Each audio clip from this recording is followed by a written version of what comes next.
Here's something that might shock you. You could be sitting in your doctor's office hearing 120/80 and have absolutely no idea which of those numbers could be putting you at serious risk for a stroke or heart attack. Even more concerning, most people over 60 are focusing on the wrong number entirely. In fact, a groundbreaking study involving over 1 million adults found that for seniors, one of these numbers is significantly more dangerous than the other. And it's probably not the one you think. If you're checking your blood pressure at home or getting it measured at the pharmacy and you don't know what I'm about to share with you today, you could be missing critical warning signs that your body is sending you right now. Hello and welcome back to the channel. If this is your first time here, I'm dedicated to bringing you clear, trustworthy health information specifically designed for people over 60 and their families. Today we're tackling one of the most important questions in senior health, a question that could literally save your life. When you get your blood pressure checked, you hear two numbers. Let's say 130/85. That first number, 130, is your systolic pressure. The second number, 85, is your diastolic pressure. But here's what most people don't know. These two numbers tell very different stories about your health. And for those of us over 60, one of them becomes far more critical than the other. Now, I know what you might be thinking. My doctor just tells me if it's high or not. Why do I need to know which number matters more? Well, understanding this distinction could help you catch problems earlier, ask better questions at your doctor's appointments, and potentially prevent life-threatening complications. So let's dive deep into this topic. And I promise, by the end of this video, you'll never look at your blood pressure reading the same way again. Before we determine which number is more dangerous, let's make sure we understand what we're actually measuring. And don't worry, I'm going to explain this in the simplest way possible, without all that complicated medical jargon. Think of your circulatory system like the plumbing in your home. Your heart is the pump, and your arteries are the pipes. Every time your heart beats, it pushes blood through these pipes to every part of your body. Your brain, your kidneys, your legs, everywhere. That first, higher number, the systolic pressure, measures the force of blood against your artery walls when your heart beats and pumps blood out. It's like the surge of water when you first turn on your faucet full blast. This is the maximum pressure your arteries experience. The second, lower number, the diastolic pressure, measures the pressure in your arteries when your heart is resting between beats. This is like the steady, constant pressure that remains in your pipes, even when you're not actively running water. Now, both of these numbers matter. But here's where it gets interesting for those of us over 60. So, before we continue, if you're finding this information helpful, do me a favor. Hit that subscribe button and turn on notifications. We release new senior health videos every week that could help you or someone you love live a longer, healthier life. And I'd love to hear from you in the comments. Do you regularly monitor your blood pressure at home? Let me know down below. Now let's talk about which number you really need to be watching. Here's the answer that surprises most people. For adults over 60, the systolic number, that top number, is generally more dangerous and more important to watch. Now, you might be wondering why that is. Shouldn't both numbers matter equally? Well, they do matter, but here's what happens as we age. As we get older, our arteries naturally become stiffer and less flexible. Think about a brand new garden hose versus one that's been sitting in the sun for 20 years. The old one gets rigid and cracks more easily, right? The same thing happens to our arteries. When your arteries lose their elasticity, they can't expand and contract as well with each heartbeat. This causes that systolic number, the pressure when your heart beats, to climb higher and higher. Meanwhile, interestingly, the diastolic pressure often stays the same or even decreases. This creates what doctors call isolated systolic hypertension, and it's extremely common in people over 60. In fact, more than half of all seniors who have high blood pressure have this specific type. Here's why this matters so much. Multiple large-scale studies have shown that elevated systolic pressure in older adults is a stronger predictor of several serious health problems. First, there's stroke risk. High systolic pressure dramatically increases your chances of having a stroke. This is because the excessive force against your artery walls can cause blood vessels in your brain to weaken, bulge, or even burst. Then there's heart attack and heart failure.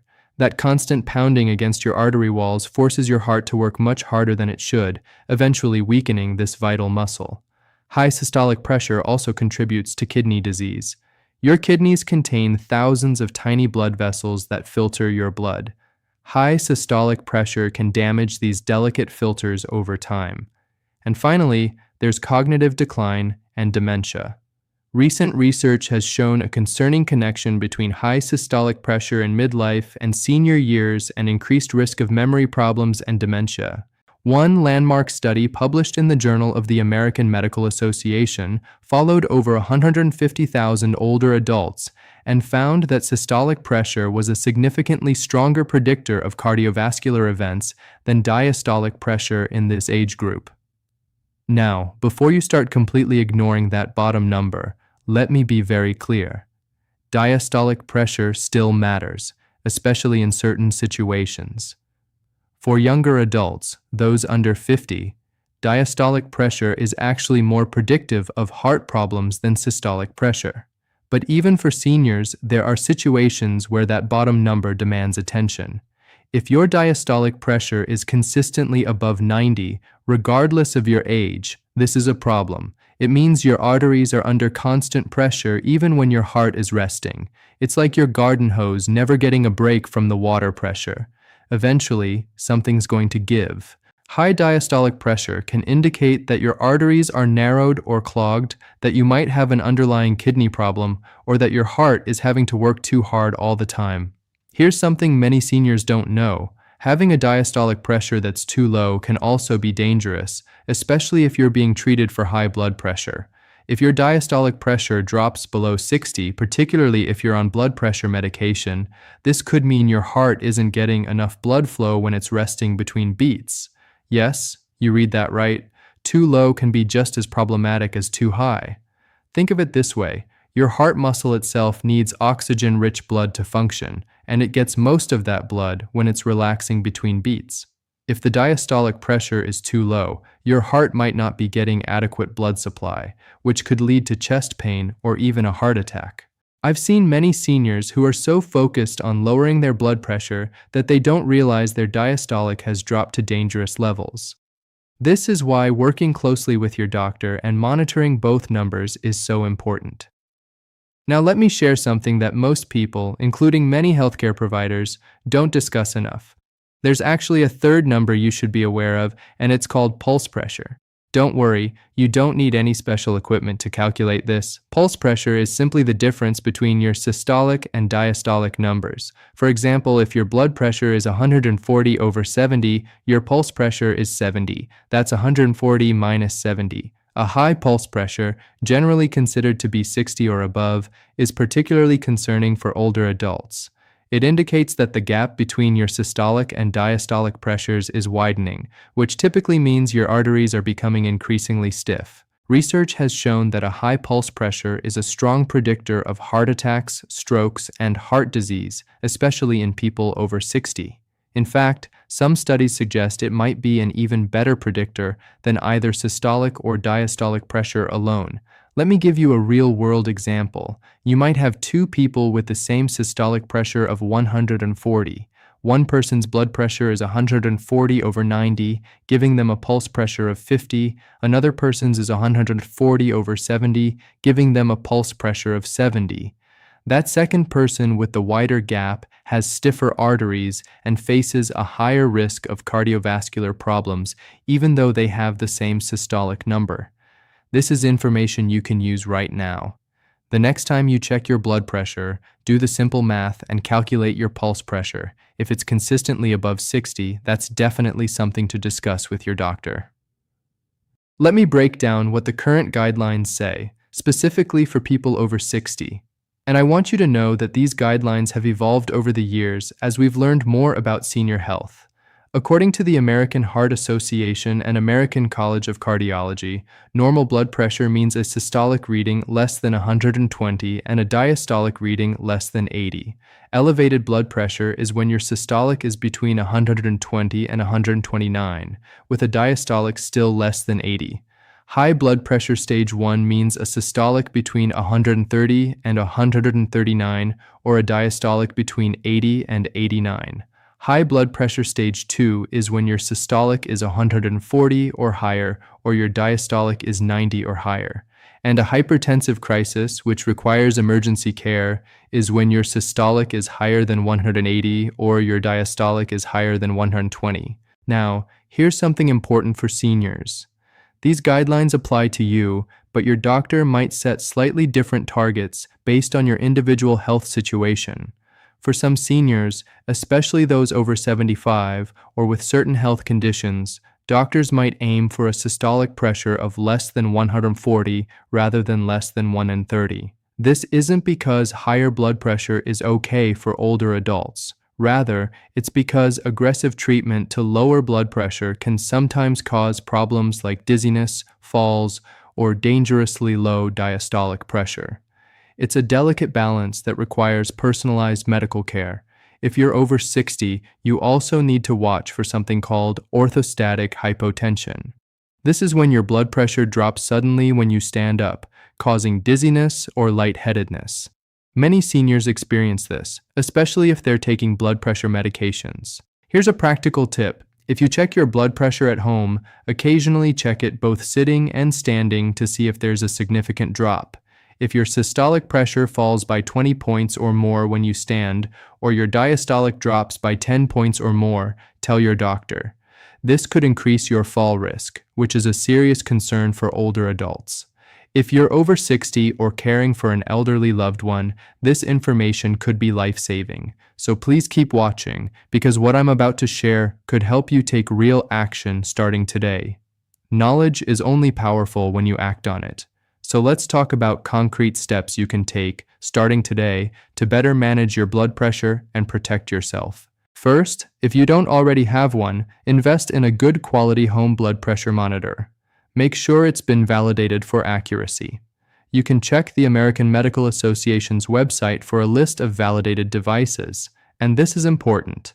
Make sure you get the right cuff size. If the cuff is too small or too large, your readings won't be accurate. Second, learn to monitor correctly. Many people take their blood pressure incorrectly and get misleading readings. Here's the right way to do it. Sit quietly for 5 minutes before taking your reading.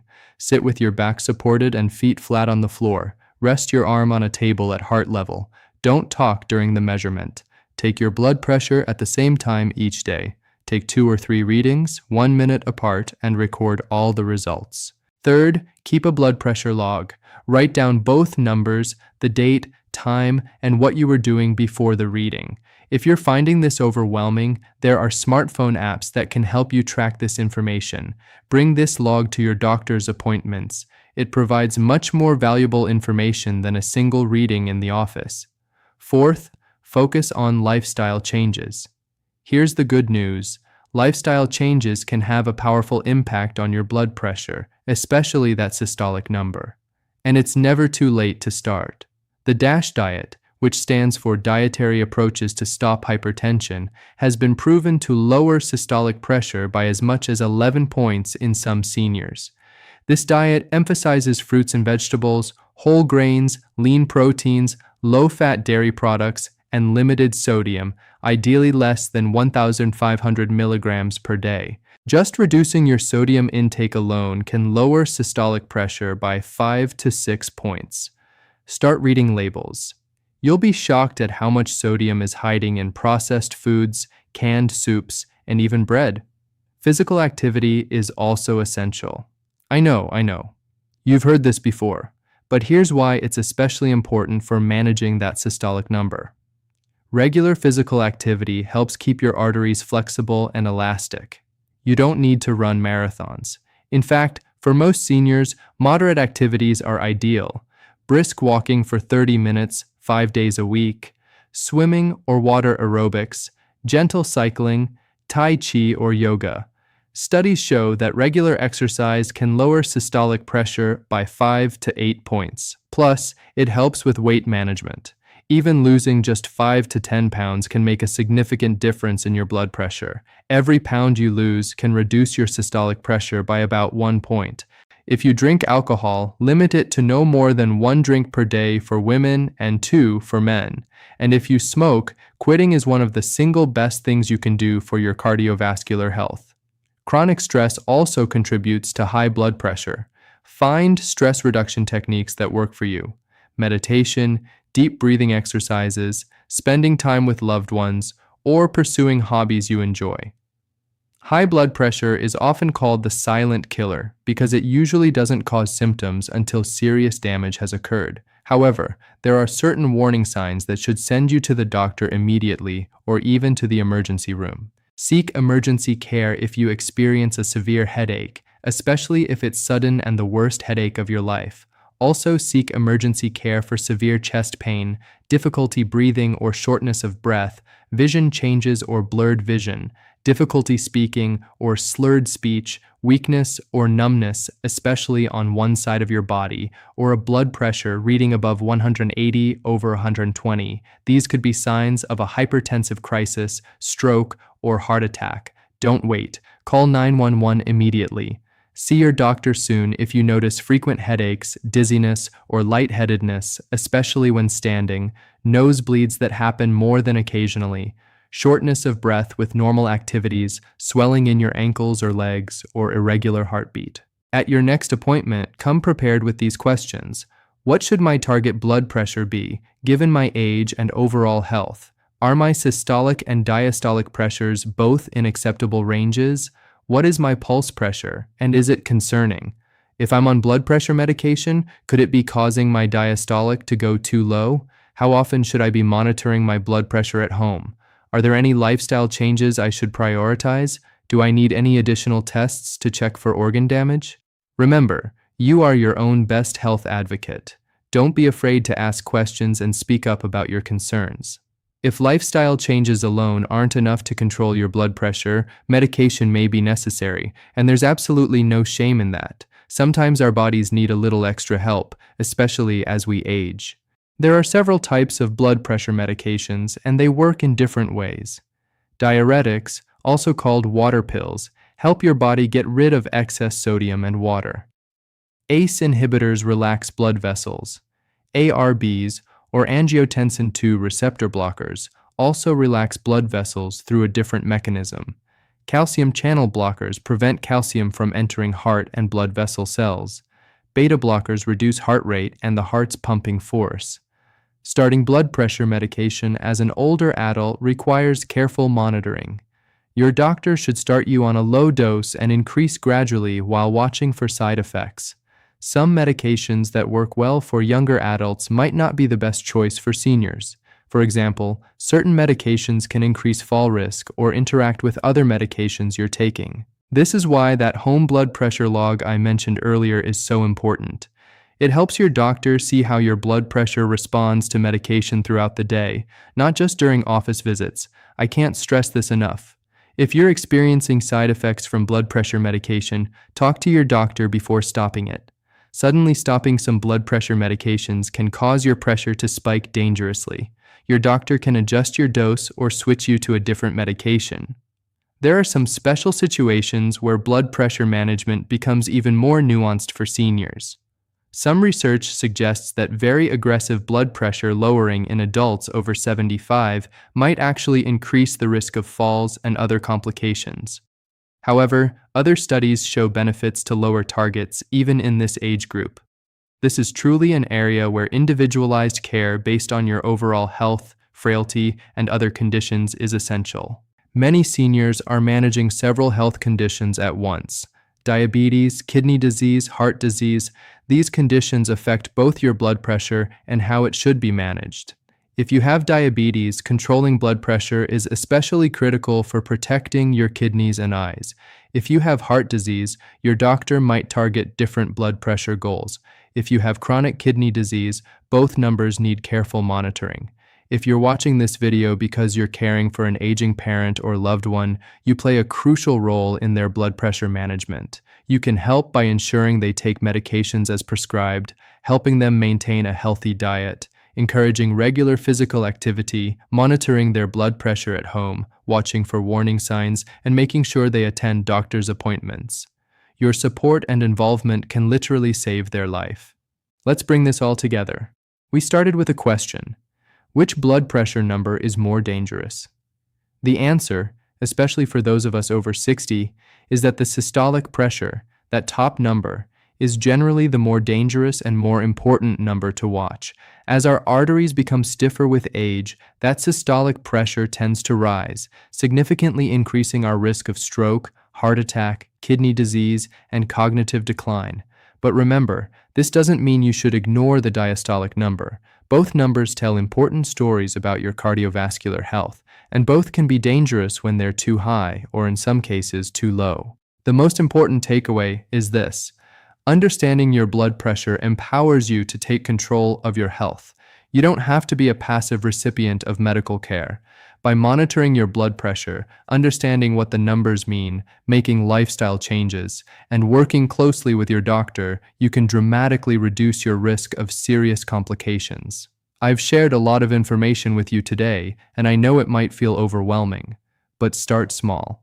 Maybe today you just calculate your pulse pressure and write it down. Tomorrow, perhaps you'll take a 15-minute walk. Next week, you might look into getting a home blood pressure monitor. Small steps, taken consistently, create remarkable changes in your health. If you found this video helpful, please do two things for me. First, click that subscribe button and bell icon so you don't miss future videos on senior health topics that matter to you. We're building a community here of people who are committed to aging healthily and wisely. Second, share this video with someone who needs to hear this information. Maybe it's your spouse, a sibling, a friend from church, or your adult children. This information could genuinely save lives. And finally, leave me a comment. Let me know what your biggest challenge with managing blood pressure is. What questions do you still have? I read every comment, and your questions help me create content that truly serves you. Thank you so much for watching today. Remember, it's never too late to take charge of your health. I'll see you in the next video. Until then, take care of yourself. You're worth it. End of script.